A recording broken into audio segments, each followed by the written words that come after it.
Hi friends, welcome back to our channel darling పండు blogs. Today blog వచ్చేసి శివాలయానికి వెళ్తున్నాం అన్నమాట. ఈ రోజు మహాశివరాత్రి కాబట్టి శివాలయానికి వెళ్తాం మా ఫ్యామిలీతో. నేను, మా ఆవిడ, శశిక అలాగే ఖ్యాతి మొత్తం అందరం కలిసి శివాలయానికి వెళ్తున్నాం. అలాగే మీకు, మీ కుటుంబ సభ్యులకు మహాశివరాత్రి శుభాకాంక్షలు. ఇప్పుడు మేము గుడికి వెళ్ళి గుడి దగ్గర ఎలా ఉందనేది మొత్తం వీడియో తీస్తాను అనమాట. ఈ బ్లాగ్ వచ్చేసి పర్టికులర్ గా శివాలయం మొత్తం షూట్ చేద్దాం అనుకుంటున్నాను. మరి ఇంకెందుకు ఆలస్యం, లెట్స్ స్టార్ట్ ద వీడియో.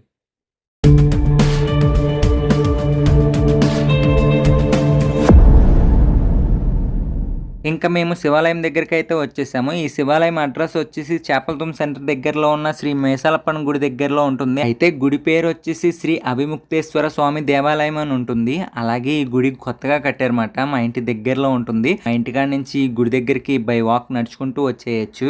ఇంకా పూజకి కావాల్సిన పూజా సామాగ్రి అన్ని గుడి దగ్గరలో ఒక షాప్ ఉంటుంది అన్నమాట. ఆ షాప్ లో అన్ని ఐటమ్స్ ఉంటాయి. అలాగే మనకి కావాల్సిన అభిషేకానికి సంబంధించిన పూజా సామాగ్రి అన్ని ఒక ప్యాకింగ్ చేసి ఇస్తారు. ఆ ప్యాకింగ్ వచ్చేసి 60 రూపాయలు అంట. అయితే ప్యాకింగ్ అయితే తీసుకున్నాను నేను. ఇంకా మేము గుడి లోపలికి అయితే వెళ్తున్నాము.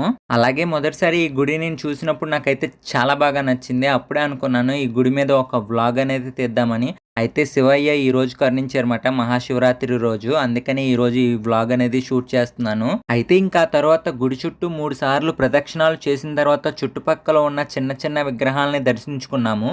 అయితే ఈ తల్లి పేరు వచ్చేసి కరుమారి తల్లి మాట. అయితే ఈ తల్లి దర్శనం అయితే చేసుకున్నాము. అలాగే శ్రీ కుమారస్వామి వారి దర్శనం అయితే చేసుకున్నాము.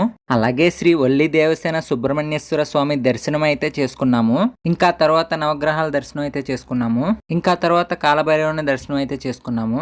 ఇంకా తర్వాత గుడి లోపలికి వెళ్లి వినాయకుల వారి దర్శనం అయితే చేసుకున్నాము. యాక్చువల్లీ చెప్పాలంటే ఫస్ట్ వినాయకుల వారి దర్శనమే చేసుకుందాం అనుకున్నాము. కానీ ఇక్కడ అసలు ఖాళీ లేదు మేము వచ్చినప్పుడు. అందుకనే పక్కనున్న చిన్న చిన్న విగ్రహాల దర్శనం అయితే చేసుకున్నాము. ఇప్పుడు కూడా చూడండి, శివాలయం లోపలికి వెళ్ళడానికి అసలు ఖాళీ లేదు. చాలా మంది జనాభా అయితే ఉన్నారు ఇక్కడ.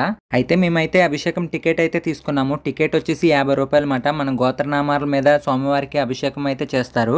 ఇంకా తర్వాత స్వామివారి దగ్గరలో ఉన్న గదిలో కూర్చొని స్వామివారికి అభిషేకం ఎప్పుడు చేస్తారని ఎదురు చూస్తున్నాము. ఇంకా తర్వాత ఎవరైతే స్వామివారికి అభిషేకం చేస్తారో వాళ్ళ గోత్రనామాలు చెప్తున్నారు పంతులు గారు. అలాగే మా నాన్నగారి పేరు మీద చేయించమాట, సత్యనారాయణ గారని. ఆయన పేరు కూడా చెప్పారు.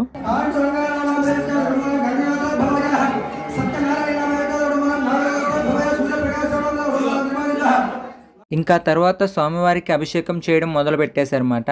అయితే ఎవరైతే మహాశివరాత్రి రోజు స్వామివారి విగ్రహానికి అభిషేకం చూడని వాళ్ళు ఉంటారో వాళ్ళ కోసమనే ఈ వీడియో రికార్డ్ చేస్తున్నాను. అయితే అలా చూడని వాళ్ళు ఇలా చూసి స్వామివారి దర్శనం చేసుకుంటారని ఆశిస్తున్నాను.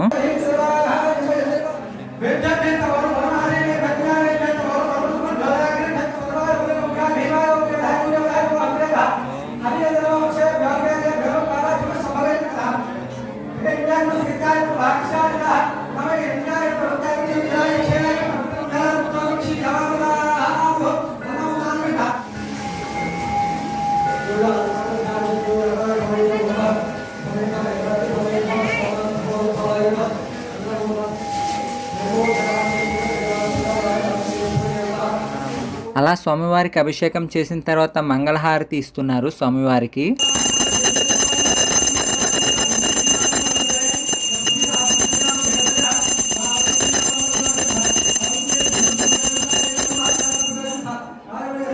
అలా స్వామివారికి ఇచ్చిన హారతిని బయట నందీశ్వరుడి దగ్గర ఉన్న భక్తులకు తీసుకొచ్చి ఇచ్చారనమాట. అందరూ ఆ హారతి తీసుకున్నారు. ఇంకా తర్వాత నా వైఫ్ కూడా నందీశ్వరుడికి నమస్కరించి పక్కనున్న అమ్మవారి దర్శనం చేసుకుందానికి వెళ్తున్నాము. ఇంకా అమ్మవారి దర్శనానికి కూడా ఖాళీ లేదు, చాలా మంది జనాభా ఉన్నారు. ఎలాగైతేనే నేనైతే దర్శనం చేసుకుని వీడియో అయితే రికార్డ్ చేస్తున్నాను. అలాగే నా వైఫ్ కూడా తను దర్శనం చేసుకుని పిల్లలకు కూడా దగ్గరుండి దర్శనం అయితే చూపించింది అమ్మవారిది. అలాగే ఇప్పుడు టైం వచ్చేసి మార్నింగ్ 10:30 అవుతుంది. 10:30కి కూడా గుడి అయితే రష్ గా ఉంది. అలాగే స్వామివారికి 2:30 వరకు అభిషేకాలు అయితే చేస్తారంట ఈ రోజు. ఇంకా తర్వాత ఆ స్వామివారి దర్శనం చాలా బాగా జరిగింది. అలాగే వీడియో కూడా బాగా వచ్చిందన్న ఆనందంలో కూర్చొని సరదాగా సెల్ఫీ వీడియో తీసుకున్నాము గుడిలో. ఇంకా తర్వాత స్వామివారి స్ఫటికలింగాన్ని దర్శించుకొని పాలాభిషేకం చేద్దామని లైన్ లో అయితే నుంచున్నాము. ఫైనలీ స్వామివారి స్ఫటికలింగ దర్శనం అయితే చేసేసుకున్నాను. అలాగే స్వామివారికి అభిషేకం కూడా చేశానమాట. అలాగే నాకులాగా మీరు కూడా దర్శించుకుంటారని ఆశిస్తున్నాను. ఆ తర్వాత నా వైఫ్ స్వామివారిని దర్శించుకుంది. అలాగే ఆ తర్వాత స్వామివారికి అభిషేకం అయితే చేసింది. ఆ తర్వాత నా మేనగోడల ఖ్యాతితో అభిషేకం చేయించి దర్శనం అయితే చేయించింది. ఇంకా ఫైనల్ గా మా అమ్మాయి శశికతో స్వామివారికి అభిషేకం చేయించి స్వామివారి దర్శనం చేయించింది నా వైఫ్. ఇంకా ఫైనల్గా ఆ స్వామివారి ప్రసాదం తీసుకొని తినుకుంటూ ఇంటికైతే వెళ్ళిపోయాము. చూశారు కదా ఫ్రెండ్స్, వీడియో నచ్చితే లైక్ చేయండి. అలాగే మన ఛానల్ ఫస్ట్ టైం చూస్తున్నట్టయితే ప్లీజ్ సబ్స్క్రైబ్ టు డార్లింగ్ పండు వ్లాగ్స్. Thank you.